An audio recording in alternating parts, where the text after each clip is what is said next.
Recording on हो गई। तो हम बात कर रहे थे कि एक हमने डमी कोई डेटा सेट की बात की कि जिसके टोटल टेस्ट एग्जांपल थे 100 थे।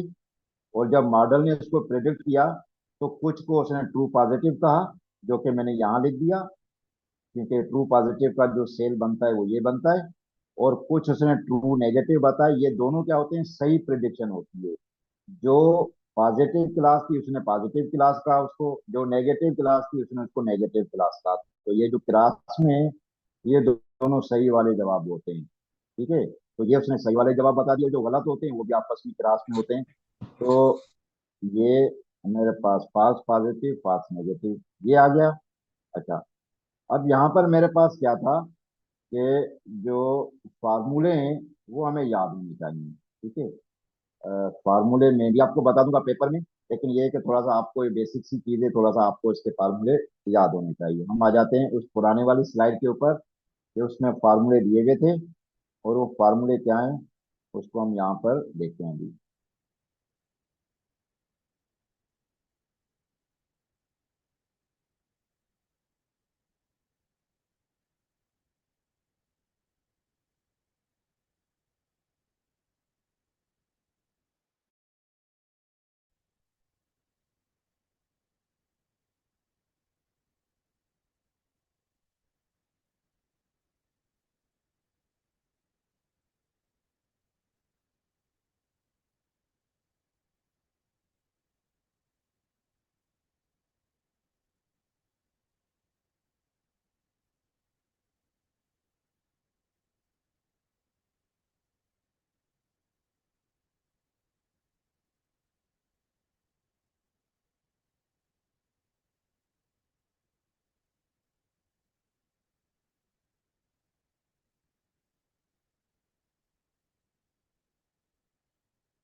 तो ये स्क्रीन आपके पास शेयर हो रही होगी अभी।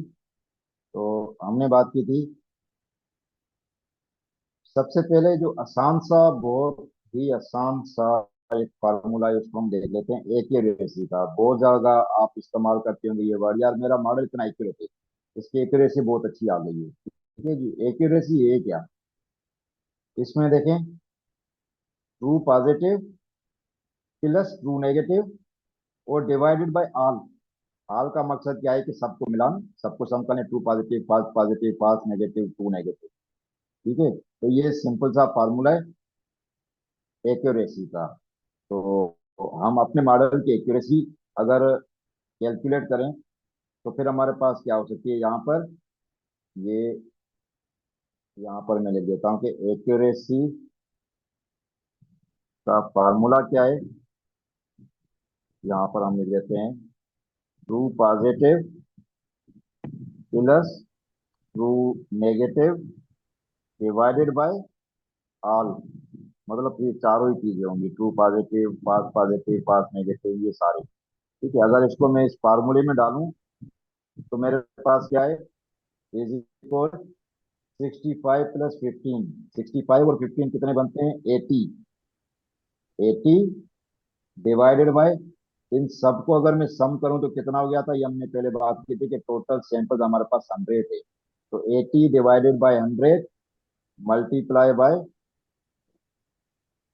क्योंकि हम परसेंटेज में जवाब लेना चाहते हैं तो मल्टीप्लाई बाय 100 कर देते हैं। तो इसका जवाब क्या है, देखें 80% आ गया। हमारे मॉडल की एक्यूरेसी कितनी निकल आएगी, 80%। ठीक है, ये अच्छी है या बुरी हम बात नहीं कर रहे, हम तो जस्ट कैलकुलेशन की तरफ जा रहे हैं कि ये अगर हमारे पास कंफ्यूजन मैट्रिक्स है तो इसमें से हमने फॉल्स पॉजिटिव फॉल्स नेगेटिव उठाए और इसको इस फार्मूले के अंदर पुट कर दिया। तो इसने हमें रिजल्ट दे दिया कि जी 80% इसका क्या है, रिजल्ट है या एक्यूरेसी है उसकी। ठीक है जी, तो ये हो गया। इस तरीके से दूसरा हमारे पास क्या था, प्रेसिशन है, प्रेसिशन। फिर हमारे पास क्या है, रिकॉल और सेंसिटिविटी। फिर हमारे पास क्या है, एफ स्कोर है या एफ बीटा स्कोर जिसे भी कहते हैं आप। ठीक है, ये चार मैट्रिक्स हैं। अभी वहां से हम फार्मूले इसके नोट करते हैं, फिर उनको भी कैलकुलेट कर लेते हैं यहाँ पर।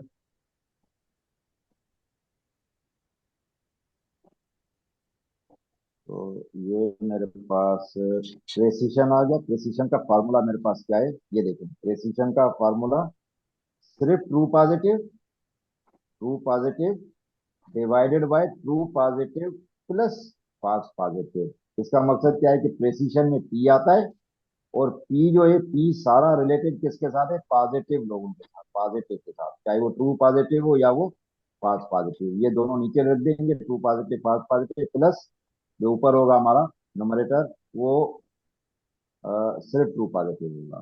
ठीक है, तो इसको अभी हम देखते हैं कि कैसे कैलकुलेट करते हैं उसकी पॉजिटिविटी या प्रिसिशन कितना आ रहा है। देखें, प्रिसिशन को हम दूसरा जो नाम होता है इसका, वो पॉजिटिविटी भी कहते हैं। ठीक है, प्रिसिशन का क्या हो गया? True positive divided by true positive plus false positive. ठीक है जी। अब इसमें देखते हैं ट्रू पॉजिटिव हमारे पास कितने? 65।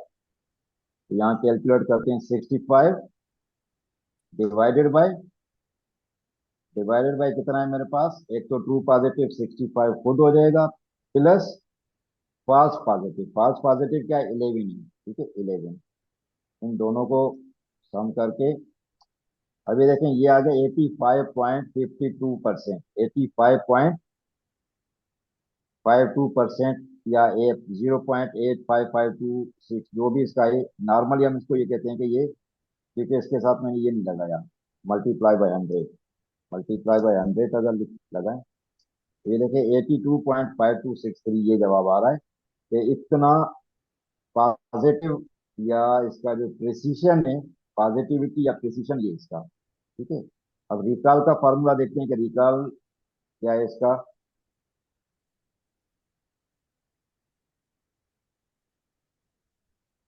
ठीक है जी, ये रिकॉल या सेंसिटिविटी भी कह सकते हैं इसको। अब ये मेरे पास क्या है, ये देखें, true positive divided by true positive plus false negative. ठीक है, फॉल्स नेगेटिव, पहले यहाँ पर क्या था? True positive plus false positive. अब फॉल्स पॉजिटिव की जगह पर डिनोमिनेटर में क्या आ जाएगा? फॉल्स नेगेटिव आ जाएगा अभी। ठीक है, तो अभी हम इस फार्मूले को यहाँ लिखते हैं।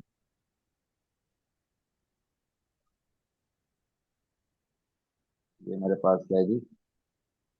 True positive divided by true positive plus true negative. ठीक है जी। तो इसको अगर हम सॉल्व करें तो ट्रू पॉजिटिव मेरे पास क्या है? 65 डिवाइडेड बाय 65 प्लस, अब ट्रू नेगेटिव मेरे पास कितने हैं? 15 है ट्रू नेगेटिव। ठीक है, ये 15 हो गए, इंटू 100। ठीक है। अब देखें, इसकी जो सेंसिटिविटी है या रिकॉल है, वो 81% सिर्फ आया है हमारे पास। प्रिसिशन 85% हो गई, 85.5। एक्यूरेसी टोटल सिर्फ 80% आई है। अब F1 स्कोर रहता है, F1 स्कोर को देखते हैं। ठीक है। अच्छा, ये बताए, मेरी आवाज आ रही है? आवाज का कोई इशू आ रहा है?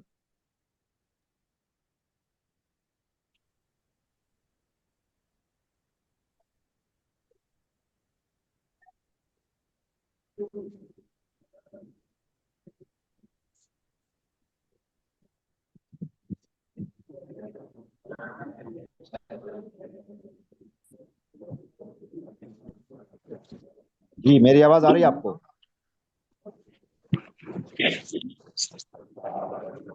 जी सर, आ रही है। ठीक है, ओके। तो अभी हम कंटिन्यू करते हैं इससे। अब हमारे पास था जिनकी माइक आने, काइंडली वो अपना वो देखना है उसको भी।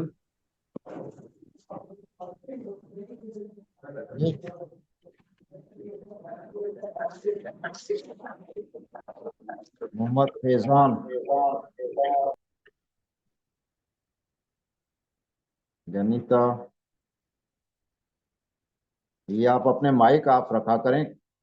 गलती से कोई अगर आप बात कर रहे हो घर में, तो वो सारी बातें फिर सब सुन रहे होंगे डेफिनेटली। ठीक है जी।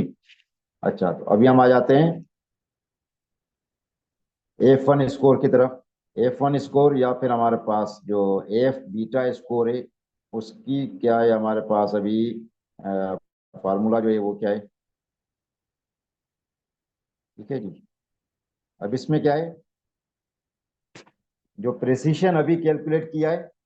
अच्छा, अब इसमें बीटा वैल्यू कहाँ से कैलकुलेट करेंगे? हम बीटा तो है नहीं हमारे पास फिलहाल, तो बीटा को हम रहने देते हैं। फिर अभी इसका F beta square is weighted harmonic mean, इसको भी रहने देते हैं फिलहाल। ठीक है, तो हम फिलहाल तीन चीजों की बात कर रहे हैं: एक्यूरेसी,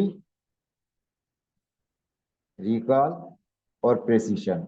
ये तीन मैट्रिक्स ही पेपर में होंगे। तो आपने उनको कैसे कैलकुलेट करना है?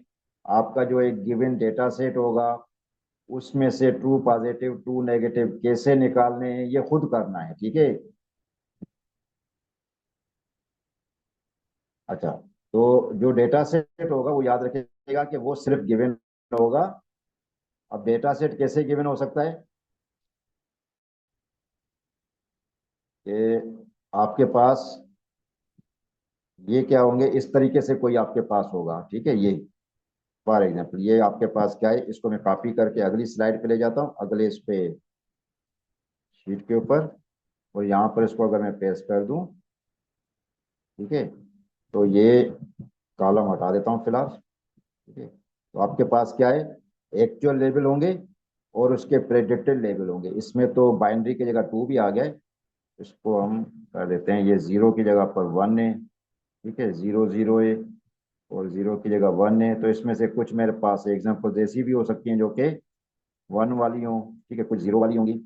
तो जीरो को इसने वन कह दिया, वन कह दिया, फिर जीरो को जीरो कह दिया, जीरो कह दिया, जीरो को वन कह दिया, ये जीरो, वन को वन कह दिया, वन को फिर ये वन कह दिया, वन को जीरो कह दिया, वन को जीरो कह दिया, वन को वन कह दिया, वन को जीरो, जीरो, वन। कुछ इस तरीके से आपके पास डेटा सेट हो सकता है कि जो आपके पास ये ये एट्रीब्यूट्स होंगे। फिर इसका प्रेडिक्टेड लेवल होगा जिसके ओरिजिनल लेवल्स ये दिए हुए, सॉरी, ओरिजिनल लेवल होगा ये एक्चुअल लेवल। फिर उसकी जगह पर दूसरा क्या गिवन होगा, इसमें प्रेडिक्टेड लेवल भी गिवन होगा। तो इसके ऊपर आपने खुद कैलकुलेट करना है कि how many TP are there, how many TN are there, how many FP are there and how many FN are there. ठीक है, तो ये चीजें आपने खुद निकालनी है। इसमें से वो मैं पहले बता चुका हूं कि आप एज्यूम ये कर सकते हैं, नॉर्मली कन्वेंशन होता है, मैं भी उसी कन्वेंशन को फॉलो करता हूँ, आप इसी को फॉलो कीजिएगा कि जो मेरे पास ये जीरो है, ये जीरो एग्जैक्टली क्या है, नेगेटिव है। और ये वन जो है एग्जैक्टली क्या है, ये पॉजिटिव है बस। ठीक है, जिस तरह नेगेटिव पॉजिटिव को यूं मैं कह सकता हूं कि अगर मैं डिजीज क्लासीफाई करूं, तो अगर मैं कहूं जी नो डिजीज, और दूसरा क्या इसका हो सकता है, डिजीज। ठीक है, तो अगर इनको मैं इनकोड करूं, तो नो डिजीज नेगेटिव क्लास है, कोई बीमारी नहीं है, तो इसको मैं किससे रिप्रेजेंट कर सकता हूँ, जीरो से। अगर किसी को बीमारी होगी तो उसको मैं क्या कर सकता हूँ, वन के साथ। तो ये पॉजिटिव क्लास है। इसका मकसद क्या है कि जो आप प्रॉब्लम हल कर रहे हैं उसके अंदर वो प्रॉब्लम अगर किसी बंदे के अंदर है तो उसको हम वन के साथ रिप्रेजेंट कर सकते हैं। और अगर वो प्रॉब्लम, जिस तरह मैं कहता हूँ कि किसी के आपने कोलेस्ट्रोल का एक डेटा सेट है, उसके ऊपर मॉडल को ट्रेन किया हुआ है कि किसी बंदे में कोलेस्ट्रोल है या नहीं है, या फिर उसको हार्ट डिजीज है या नहीं है, या उसको कैंसर है या नहीं है। तो ये जो जवाबात होते हैं हाँ या ना के, तो अगर नहीं है तो उसको हम जीरो पे रखते हैं, और अगर है तो हम उसको वन से रिप्रेजेंट करते हैं। तो इसी कन्वेंशन को फॉलो करते हुए आपने ये बताना है कि प्रेडिक्टेड लेवल्स के मुताबिक ईपी कितने हुए, एफएन कितने हुए, एफपी कितने हैं, एफएन कितने हैं। ठीक है, जब आप ये लिख लेंगे तो फिर आपके पास आ जाएगा कंफ्यूजन मैट्रिक्स। कंफ्यूजन मैट्रिक्स में आपने इनको पुट करना है। जब कंफ्यूजन मैट्रिक्स में आप पुट कर लेंगे तो फिर आपने उसका ये कंफ्यूजन मैट्रिक्स जरूरी है ड्रा करना, बनाना। ठीक है, अदरवाइज तो यहाँ से आप डायरेक्ट भी एक्यूरेसी या प्रिसीशन या फिर रिकॉल निकाल सकते हैं विदाउट ड्राइंग कंफ्यूजन मैट्रिक्स। लेकिन कंफ्यूजन मैट्रिक्स इसलिए जरूरी है कि ये खुद से बहुत सारी इंफॉर्मेशन बता देता है हमें। ठीक है, तो कंफ्यूजन मैट्रिक्स बन गया। कंफ्यूजन मैट्रिक्स के बाद आपके पास जो फार्मूलाज गिवन होंगे एक्यूरेसी के, एफ वन स्कोर का, F one score F1 beta score नहीं, जिसमें बीटा की जरूरत पड़ती है। F1 स्कोर के अंदर जरूरत नहीं पड़ती इसकी, ठीक है, बीटा की। तो F1 स्कोर डायरेक्ट कैलकुलेट हो जाता है। लेकिन अगर F1 को निकाल भी दें तो प्रिसीशन होगा, एक्यूरेसी होगी और रिकॉल होगा। तीन चीजें तो जरूर होंगी आपके पास, जिसको आपने यहाँ पर कैलकुलेट करके रिजल्ट बताने हैं। क्वेश्चन के रिलेटेड कोई सवाल हो तो पूछ सकते हैं कि आपके पास जो पेपर में क्वेश्चन हो सकता है वो क्या हो सकता है।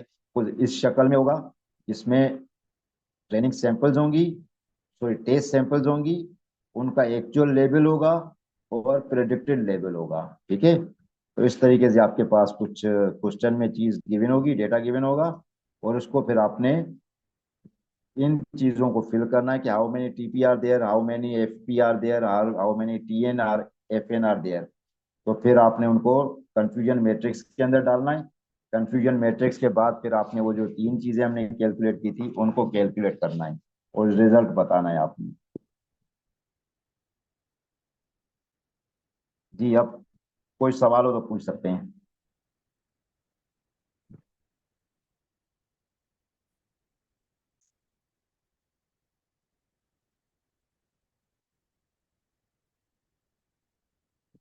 अच्छा, तो अब आप अपनी अटेंडेंस सबमिट कर लें। ठीक है, अभी मैं क्लास को इधर क्लोज कर रहा हूँ। ये याद रखिएगा कि ये पेपर में शामिल है, ठीक है। और साथ में दूसरी बात ये कि जो भी आप अपने प्रोजेक्ट बना रहे हैं, जो भी प्रोजेक्ट बना रहे हैं, वो अगर क्लासिफिकेशन के ऊपर है कि आपने कहा जी मैं फला मॉडल लगा रहा हूँ, क्लासीफाई करेगा कि जी वो कोई भी क्लासिफिकेशन टास्क परफॉर्म करेगा, तो उसका जो मॉडल की एक्यूरेसी, मॉडल की परफॉर्मेंस जो भी है, मॉडल की प्रिसीशन क्या है, मॉडल का रिकॉल क्या है, मॉडल की एक्यूरेसी क्या है, वो आपने कैलकुलेट करके दिखानी है प्रोजेक्ट के अंदर भी कि सर देखे हमारा इतना मॉडल था, इतनी ट्रेनिंग एग्जाम्पल थी, उतनी देर तक हमने ट्रेनिंग करवाई, इतनी आइट्रेशन के लिए ट्रेनिंग होती रही, अल्टीमेटली अब क्या है, मॉडल इतना अच्छा ट्रेन हो गया है कि अब इसकी एक्यूरेसी इतनी अच्छी हो गई है, प्रिसीशन इतनी अच्छी हो गई है, रिकॉल इतना अच्छा हो गया है। तो आपके प्रोजेक्ट का भी ये पार्ट है, जिसमें आपने कंफ्यूजन मैट्रिक्स प्लस ये जो मैट्रिक्स हैं इसके परफॉर्मेंस मैट्रिक्स, वो आपने बताने हैं अपने प्रोजेक्ट में भी, ठीक है जी। तो बाकी अब अटेंडेंस आप सबमिट कर दें, ठीक है। अटेंडेंस सबमिट करें तो आके मैं फिर इसको क्लोज करूं।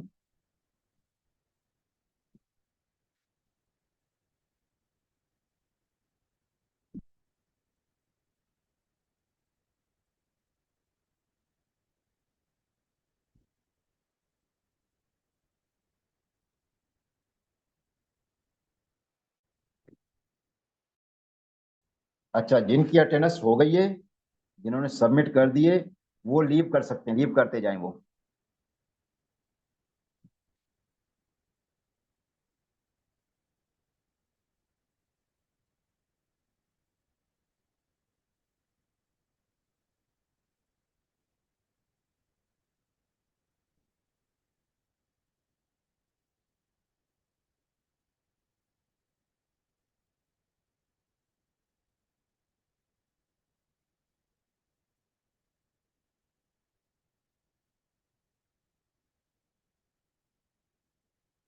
जी, सबकी अटेंडेंस हो गई है या किसकी रहती है देख लें आप, ये ना हो कि बाद में फिर आप मुझे व्हाट्सएप करते रहें कि सर मैं मौजूद था, उस टाइम मुझे नहीं पता लगेगा आप मौजूद थे या नहीं थे, ठीक है। अभी आपके पास टाइम है, आप अपनी अटेंडेंस सबमिट करें। सही है। अस्सलाम वालेकुम सर, वो एक बात पूछनी थी। DEE क्लास हुई थी आज नहीं हुई थी? क्योंकि मैं जब ज्वाइन कर रहा था तो रेटिंग स्टार्ट होने के वो मिस शायद इस जी पर। डबल GAA की क्लास हुई थी, लेकिन आप कब ज्वाइन कर रहे सर थे भाई? 10:30 के बाद। हाँ, तो फिर ये थोड़ी टाइम होता है, 9:30 बजे टाइम था, तो आए कोई नहीं 11:30 तक टाइम था तकरीबन। ना, इसलिए मैं पूछ रहा था। नहीं, वो आए थे, जो आए थे फिर उन्होंने जो अपनी अटेंडेंस दे दी, उनकी अटेंडेंस मैंने मार्क भी कर दी। तो जो नहीं आए थे तो बस अल्लाह खैर करे, क्योंकि 10:30 बजे तक तो वैसे ही खत्म हो जाती है क्लास। अच्छा, चले साढ़े ठीक है, नौ कोई से इशू स्टार्ट हुई थी। नहीं। जी जी। 9:30 से पहला सेशन तकरीबन 10 10 तक या 10:15 तक हम चले थे। उस टाइम तक स्टूडेंट ही कम थे, इसलिए फिर मैंने उसको कॉल ऑफ कर दिया था। चलो ठीक हो गया सर, कोई इशू नहीं। Thank you.